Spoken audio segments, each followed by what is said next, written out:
어쨌든 반갑습니다. 먼저 오늘 상견례니까 제가 여태까지 이제 살아온 그런 저에 대한 소개를 잠깐 관심 없으신 분들 들으셔야 합니다. 제 본명은 석두라고 합니다. 돌석자에 여러분이 상상하시는 머리 두가 아니에요. 돌머리는 아니에요. 너무 크게 오시네. 말두자 또는 별자리 두자라고 하죠. 국두실상할 때 그 두자를 점 찍어서 이렇게 전두환할 때 두자, 그 두자예요. 그래서 굳이 한문적으로 그 제 본명을 해석하자면 돌 무더기 정도 될까? 근데 의사 선생님께서 제가 이제 출가했을 때 행사생활 제가 곡성 태안사, 영화 곡성이 아니고 곡성 태안사에서 제가 출가를 했는데 거기서 이제 은사 스님께서 어느 날 앞으로 이거 네 본명이다 딱 쪽지에 그냥 적어서 무슨 설명도 없으시고 그냥 주셨어요. 그래서 저는 그런가 보다라고 이제 그렇게 알고 지금까지 본명은 석도로 해서 쓰고 있습니다. 근데 이제 제가 가끔 이제 단체 카톡방에는 제가 일부러 돌머리라고 적어요. 그러면 절대 여러분들이 잊어오지 않더라고요. 얼마 전에 이제 제가 교모가 되고 나서 그러니까 신도 회장님, 부회장님들 단톡방에 거기 제가 들어갔는데 제가 거기도 이제 돌머리로 아이디가 되었죠. 그러니까 우리 회장님께서 이 한 번 들으면 절대 잊지 않겠습니다. 이렇게 이제 답장을 주셨더라고요. 저는 98년도에 출가를 했습니다. 벌써 한 26년 되죠. 제가 어려 보이나요? 나이가? 낮게 됩니다. 여기 저보다 많으신 분 반 이상은 많겠고 반 이상은 저보다 적을 것 같아요. 제가 일찍 출가는 못했어요. 32살에 출가했는데 대충 나이가 나오죠? 32살 출가해가지고 그때는 좀 약간 늦게 출가하는 거였어요. 그때 저희 평균 연령이 출가 연령이 행자가 그때는 요즘은 1년에 30명 밖에 스님들이 출가하지 않는데요. 근데 그때는 스님 때는 300명. 네. 저와 같이 머리 깎은 도반 스님들이 300명 있어요. 그때 평균 나이가 30살. 제가 좀 조금 1, 2년 늦게 출가한 거죠. 평균 나이 30살이었고, 제 도반은 그때 16살 출가한 스님도 있었습니다. 지금 40 중반 됐겠죠. 어쨌든, 그렇게 출가를 이제 제가 98년도에 해서, 출가 2년 여러분 궁금하시죠? 보통은 그걸 먼저 물어봐요. 전에는 홍역국장 했기 때문에 청년의 법회를 맡아서 했는데, 그때 청년들이 와서 이제 신입 법원들이죠. 첫 번째 질문이, 스님 왜 출가하셨어요? 그게 제일 궁금해하더라고요. 옛날 일이니까 지금은 제가 편하게 얘기할 수 있어요. 근데 사실 그때는 너무 괴로워서 제가 출가했거든요. 너무 괴로워가지고 출가했어요. 지금 생각하면 이렇게 쉽게 아무렇지도 않게 이제 얘기를 할 수 있는데 그때는 그렇게 입 밖으로 꺼내지 못할 만큼 너무 괴로워서 출가했는데 저는 그게 신의 한 수였습니다. 지금 너무나 다행지심을 부처님께서 다행지심을 느끼면 불태전이라고 하셨거든요. 물러나지 않는다고 하시단 말이에요. 제가 만약에 출가한 걸 갖다가 후회하거나 약간 아쉬워하거나 했으면 제가 다시 누가 붙잡지는 않으니까 다시 나가서 살아도 되겠지만 저는 그러고 싶어 하면 일도 없어요. 그리고 반대로 생각하면 그때 그 어려움이 없었다면 그때 그 어려움이 없었다면 내가 지금 이 자리에 앉을 수 있었을까? 그러면 그때는 너무나 괴로웠던 그 일들과 사건들이 왜 시간이 지난 지금은 전혀 괴롭고 슬픈 것이 아니라 오히려 다행스럽게 생각하고 고맙게 생각하고 너무나 저한테 천재 일류의 기회였다는 거죠. 자, 무슨 의미냐면 괴로움의 본체는 없다는 거예요. 괴로움의 본체는 없다. 괴로움을 느끼는 여러분이 있습니다. 누가 나를 괴롭혀서 괴로운 것이 아닙니다. 누가 나를 괴롭혀서 괴로운 것이 아니라 내가 괴롭다고 느꼈기 때문에 괴로운 거예요. 그럼 이게 무슨 말이냐? 내가 다 만들었다는 얘기죠. 내가 다 만들었다. 그래서 그걸 이제 더 발전시켜 나가면 일체는 유심조다 이렇게까지 가능한 얘기가 되는 거죠. 여러분은 지금 보호당이라는 한 공간에 지금 여기서 법회를 보고 이제 스님의 법문을 듣습니다. 자, 그러면 스님이 지금 법문을 하고 있는데 어떤 내용 전달이 있겠죠? 근데 여러분들은 다 똑같이 그것을 이해하고 듣는다고 생각하십니까? 다 각자가 자기가 아는 만큼, 본 만큼, 이해하는 만큼 제 말을 알아들고 그 세계가 여러분의 세계예요. 한 공간과 한 시간을 공유한다고 해서 그 시간과 공간이 다 똑같다고 생각하면 안 돼요. 좀 시간과 공간도 각자가 만든 거예요. 그렇게까지 비약할 수 있는 거죠. 이게 무슨 말이냐면 세상에 슬프고 세상에 기쁘고 이런 것들이 다 경전에 그렇게 써 있잖아요. 꿈이요, 환희요, 이슬각하고 얘기하잖아요. 그게 왜 그러냐면 여러분이 만든 세계이기 때문에 그래요. 좋은 것도 여러분이 만들었고 슬픈 것도 여러분이 만들었고 기쁜 것도 여러분이 만들었고 괴로움도 여러분이 만들었고 여러분이 다 만들었어요. 자, 그럼 만들었다는 것은 뭐예요?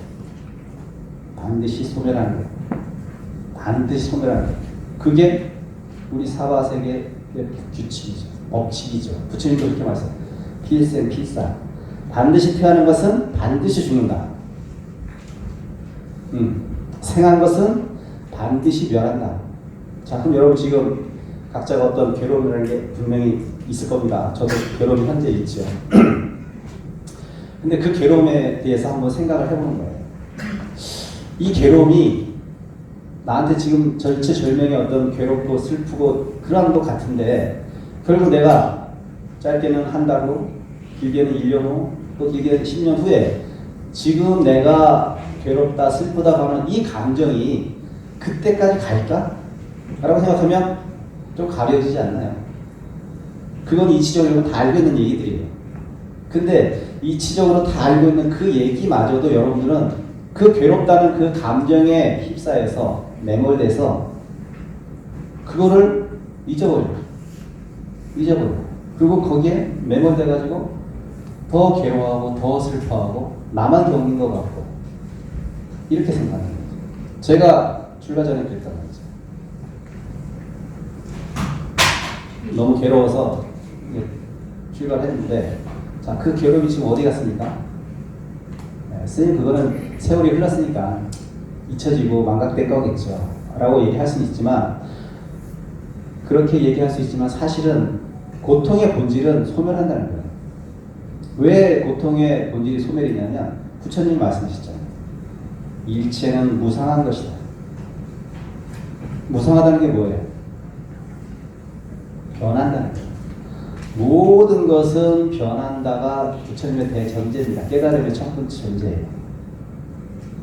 모든 것은 변한다. 자, 그러면 여러분이 느끼는 감정, 여러분이 느끼는 생각, 여러분이 느끼는 모든 것, 여러분의 신체까지 모든 것은 다 변하잖아요. 변하지 않는 게 어디 있어요, 이 세상에. 자, 그러면 이 진리의 투철이 내가 알고 체득한 사람이라면 태어난 자는 반드시 죽게 돼 있어요. 그렇기 때문에 죽음에 대해서 두려워하지 않습니다. 두려움을 느끼지 않아요. 죽지 않는 게 아니야. 부처님은 뭐 생과 사를 초월했다고 하는데 그럼 부처님 안 돌아가셨어요? 현실적으로? 돌아가셨잖아요. 육체가 소멸되단 말이에요. 왜? 부처님이 태어났기 때문에 돌아가신 거예요. 거기에 어긋나는 거 이 세상에 아무것도 없어요. 아무것도 없습니다. 부처님도 거기에 벗어나지 못해요. 왜? 부처님도 몸이라는 업을 받았고 그 몸이라는 업은 반드시 죽음이라는 업을 또 맞이해야 돼요. 그렇게 생각하면 좀 죽음이 좀 덜 괴롭고 슬프지 않나요? 네. 그 장례식장 가서 보통 많이 우는 사람은 그 망자한테 잘못한 게 많은 사람이에요. 네. 잘못한 게 많은 사람이에요.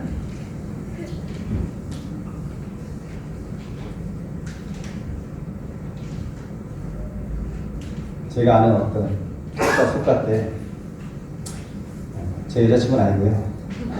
친구의 여자친구인데, 그렇게 친구가 군대 가는데 막 너무나 슬프더라고. 네. 근데 간지 얼마 안 돼서 신발을 꺾으시더라고요. 근데 오히려 또 한 여자친구는 그냥 담담하게 보내주더라고, 남자를, 군대를. 근데 진짜 그때는 3년, 제가 군대 있을 때는 3년씩 했단 말이에요. 36개월. 그때는 그냥 그 여자친구는, 담담히 보내준 여자친구는 끝까지 기다렸어요. 결혼까지 성공했어. 아, 그게 무슨 말이에요? 그 여자친구의 2명의 마음 상태가 어떻다는 거예요. 자, 슬피 운다는 것은 어떤 거냐면 감정 기복이 심하다는 거예요. 그러면 좋은 경우는 확 잡고 싫은 경우는 확 밀친다는 거예요. 그러니까 말이에요. 좋았죠. 군대 가기까지 아주 사랑을 관계 좋게 지내다가 이제 떠나니까 너무 슬픈 거야. 자기가 애착하는 것이 떠나갔습니다. 자, 근데 그 놈이 떠나갔더니 또 다른 놈이 좋은 놈이 오네. 그러니까 어떻게 돼? 마음도 훅 가는 거야. 왜? 감정 기복이 심한 아가씨였습니다. 근데 오히려 그냥 남자친구 군대한테 담담히 보내는 사람은 또 어떤 좋은 인연이 와도 그냥 담담해. 끄달리지 않는단 말이에요. 좋으면 확 끄달리고 싫으면 확 끄달리고 이렇지 않단 말이에요. 그런 사람이 부처님께서 말씀하신 중도의 삶을 살 수 있는 자질이 있는 사람. 부처님께서 이렇게 말씀하시잖아요. 양극단을 버려라. 마음 공부하는데 양극단, 수행하는데 양극단을 버려라 그랬어요. 멀리 하려가 아니에요. 버린다는 것은 아예 없애라는 거잖아요. 양극단이 뭐예요? 부처님 예를 들자면 고행한 그 나를 괴롭히면 이 몸을 괴롭혀서 무언가 얻으려고 하는 수행했다는 그런 생각. 그리고 선정주의. 명상 그런 요즘 많이 유행하지만 거기에만 너무 치우치는 것. 그러니까 부처님은 선정주의도 버리셨습니다. 고행주의도 버리셨어요. 그리고 취한 스탠스가 중도예요. 그럼 그거 참 애매해요. 그리고 어디지 그 지점이? 근데 그거는 여러분들이 찾아야 돼요. 그게 깨달음입니다. 그 스탠스 어딘가를 기준점을 여러분이 알아서 너무 고통에도 치이지도 않고 너무 기쁨에도 치이지도 않고 너무 고행주의에 치이지도 않고 너무 선정주의에 치이지 않은 그 어딘가, 그것이 중도의 세계고 그것이 깨달음의 세계인데 그거를 찾는 건 각자의 몫이야. 스님이 이 지점입니다 라고 얘기해 줄 수가 없어요. 그건 여러분이 그렇게 수행하다 보면 그 스탠스 어딘가를 만나는 지점이 있을 거예요. 그렇게 삶을 바라보고 세상을 이해하고 인간을 이해하면요, 그 스탠스에서 내가 엄청나게 자유롭습니다. 나를 욕하는 사람도 믿게 보이지가 않아요. 왜? 그 생각에 내가 끌려가지 않아요. 보통 분들은 당연히 내가 나한테 싫은 소리 하거나 나에서 뒤에서 뒷담화를 하면 당연히 기분 나쁘지. 당연히 기분 나쁘지. 그게 일반적인 마음. 근데 어떤 그 스탠스를 찾았거나 체험했거나 맛보는 사람들은 그 굉장히 무의미하다는 거 알아. 그러한 말에 내가 끄달려가는 그 좁은 마음을 내가 빨리 캐치를 해요. 그래서 그 마음을 글로 향하려는 그 마음을 빨리 가로채. 그래서 다시 이쪽으로 집어넣어요. 그러면 그게 처음부터 잘 되는 것이 아니라 계속 그런 훈련을 하는 거야. 미운 마음이 가려고 하는 것을 잡아채서 여기 다시 두고, 좋아하는 마음이 가려고 하는 것을 잡아채서 여기다 두고, 계속 그렇게 잡아채다 보면 언젠가는 이 미움이라는 것과 그 좋다는 것에 내가 굉장히 덤덤하게 수용하는 시기가 와요.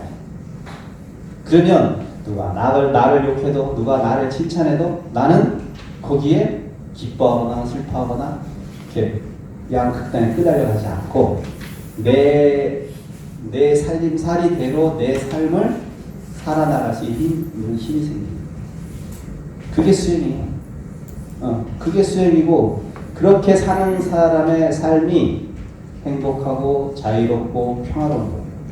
내가 조용하니까 평화롭고 고요하니까 평화로운 것이 아니라 그 양극단을 떠난 그 어느 중간 지점을 내가 뜻을 취하고 그렇게 세상을 바라보고 인간을 이해하면 나는 그러한 삶을 살아갈 수 있게 됩니다. 그래서 스님도 그렇게 수행하는 것이고 여러분도 그래서 수행이 필요합니다. 근데 우리 불자님들은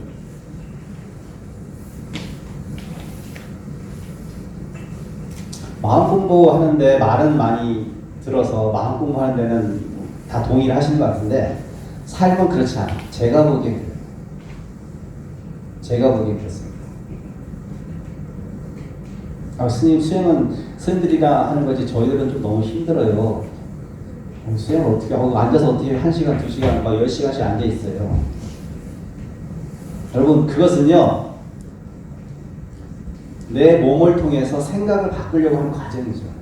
그러니까 10시간 앉아있고 20시간 앉아있고 용맹정진하고 장잡으로 하는 게 중요한 것이 아니라 그 모습도 훌륭하긴 하지만 그 인내력도 대단하고 칭찬받아 마땅하지만 그것이 목적이 아니라 그걸 통해서 생각의 자유를 얻으려고 하는 거예요.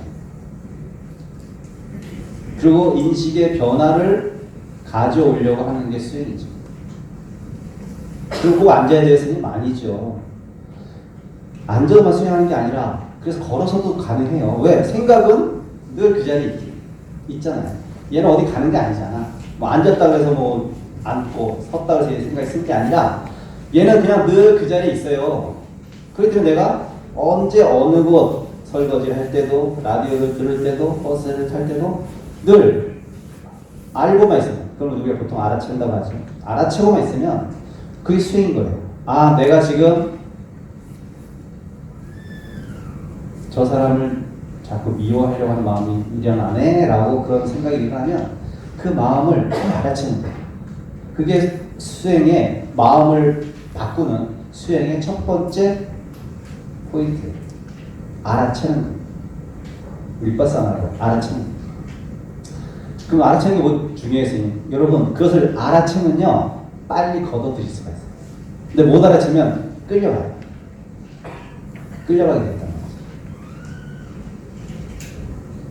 그래서 우리가 하는 스님들이 하는 모든 수행이 여러분과 동일합니다. 여러분도 그렇게 수행을 하셔야 되고 저도 물론 그렇게 해야 되고 저는 좀 전문적으로 한다는 것 뿐이고 여러분은 일상생활 속에서 아마추어지만 그렇게 삶을 살아야지 프로가 갈 수 있는 경지까지 올라갈 수 있겠죠.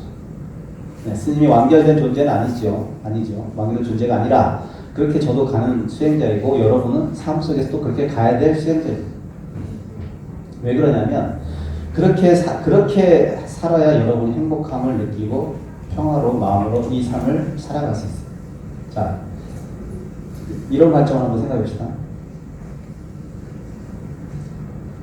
철학적인 명제가 좀 어려운 얘기일 수도 있는데 쉽게 쓰기 풀어줄게요. 철학적인 명제가 두 가지가 있어요. 이 세상의 모든 철학의 명제가 나는 누구인가, 세상은 무엇인가 이거예요. 딱 두 개지로 나눠요. 네. 나는 누구인가, 이 세상은 어떻게 이루어졌는가. 네. 여러분 그럼 왜 여러분 본인 스스로가 본인을 왜 알아야 돼요? 내가 어떠한 사람인지 알아야 내가 어떠한 행동을 취할 수가 있단 말이죠. 자, 근데 여러분은 어떻게 생각해요? 나라는 것을 어떻게 생각해요?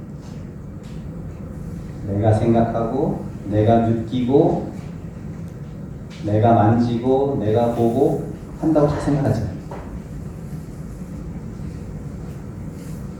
부처님께서 분명히 무아라고 말씀하셨는데 여러분 무아하면 아무것도 없다 이렇게 오해하실 수 있는데 무아는 아무것도 없다는 뜻이 아니라 여러분이 내가 만지고 내가 걷고 내가 느끼고 내가 보고 한다는 그 내가라는 놈이 실체가 없다는 얘기예요. 자, 왜 그러냐면 여러분 실체는 뭐냐면 늘 동일선상에서 어떠한 상황이 닥치면 늘 동일한 패턴으로 무언가를 반응해야 돼요. 그래야지 어떤 고놈이 딱 있어가지고 그런 것들이 오면 네, 똑같은 경우에서 예를 들면 자 뜨겁다는 것은 늘 뜨거워야 돼. 그쵸? 늘 뜨거워. 어디 가나 보편적으로나 나나 누구한테나 다 뜨거워. 근데 나만 북한인데 생각해봅시다. 내가 뜨겁다는 생각, 뜨겁다라는 생각을 잠깐 생각해봅시다. 아니면 그거 말고 부드럽다는 생각을 해봅시다. 자, 무언가 부드럽다는 어떤 느낌이 오잖아요. 그렇죠? 특히 남녀 관계에 있어서. 네, 근데 여러분 생각해봐요. 특히 보살인데 남편이 요즘 가까이 오면 싫죠? 아, 좋은가 아직도? 그럼 관계 너무 좋으시고요. 처녀 시절 연애할 때 생각해보세요. 스킨십 하고 싶어서 막 안 달랐었잖아요. 남편들로 또 여러분들 그랬을 거예요. 자, 근데 그 이제 세월이 좀 흘렀잖아요. 애도 낳고 결혼해가지고. 그럼 여러분 어때요? 그때 그 스킨십의 그 느낌이 지금도 동일한가요? 자, 아니 나라는 놈이 분명히 여기 있다면 그때 동일한 그 감미로운 그 스킨십의 느낌이 지금도 똑같이 감미로워야지. 왜 그때는 감미롭다 지금은 저희가 인간이지? 왜 그런 거야? 아니 나라는 놈이 있으면 이놈은 변하지 말아야지. 늘 일정해야 되는 거잖아요. 변하잖아. 그게 나야 그러면? 그것도 나라고 할 수 있지? 뭐 변덕 부린 놈이? 근데 여러분 그걸 나라고 착각하는 거예요. 그래서 내가 너무 부드러운 느낌을 지금 느끼니까 난 부드러움이 너무 좋아하고 늘 애착을 하려고. 그렇게 되면 어떻게 된다? 남자들이 데이트 폭력이 일어나는 거예요. 데이트 폭력. 왜? 좋으니까 당연히 그 느낌을 집착하고 욕망하니까. 근데 만약에 마음 공부를 하고 있는 사람이었다면 만났다는 것은 헤어진다는 것과 똑같은 얘기예요. 만나지 않았으면 헤어질 일이 없습니다. 그게 현명한 생각이에요. 여러분은 만났기 때문에 헤어짐이 있는 거예요. 생이기 때문에 멸했듯이. 근데 그 만남과 그 느낌이 왜 영원 지속될 거라고 착각하죠? 거기에 여러분 괴로움이 있습니다. 거기에 여러분 괴로움 발생의 첫 번째 원인입니다. 마치 이것이 계속된 좋은 느낌인 것처럼 착각해요. 그래서 그것을 계속 욕망합니다. 그 욕망 속에서 괴로움이 발생해요. 왜? 굽을 듣고 내가 원하는 것은 얻어지지 않아요. 잘 크게. 그 괴로움이 아니에요. 자, 그럼 현명한 사람이고 지혜로운 사람이고 마음 공부를 한 사람이라면 그 좋은 느낌이 왔을 때 어떻게 생각할까? 아, 저거는 나중에 변할 거니까 싫어해야 돼. 이렇게 느끼는 것이 아니라 참 좋다. 느끼세요. 향유하십시오. 근데 이건 언제든지 사라질 수 있다는 전제하에 느끼십시오. 그러면 거기서 한 발 떨어질 수 있고 그것이 사라져도 그렇게 괴로워하지 않습니다.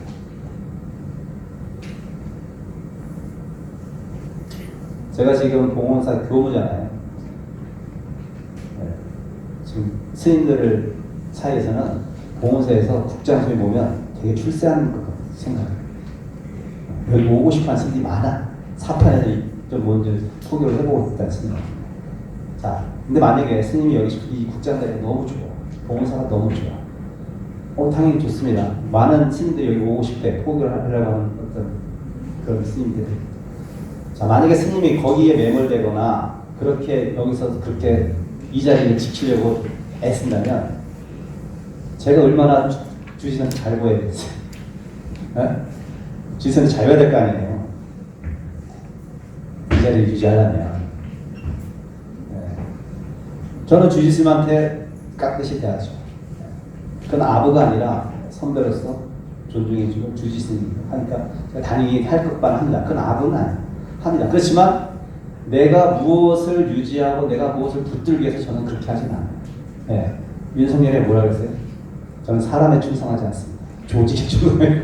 저는 불교에 충실하지 사람에 충성하지 않아요. 비슷한 맥락이지. 그렇기 때문에 저는 당당할 수 있는 겁니다. 당당하게 말할 수 있는 거예요. 버릇 없이 말하는 것이 아니라 당당하게 말할 수 있는 거예요. 주의스한테 당당하게 되지는 않더라고요. 아직 수행이 완결되지 않기 때문에 당당하려고 했어요. 그냥. 어쨌든 오늘 주제가 제가 주원부원 말을 많이 했는데 오늘의 키포인트는 그거예요. 모든 것은 변한다. 재행은 무상하다. 여러분이 기쁘고 슬프고 그러한 일들이 일상 속에 살면서 많이 발생할 겁니다. 앞으로도 그렇고.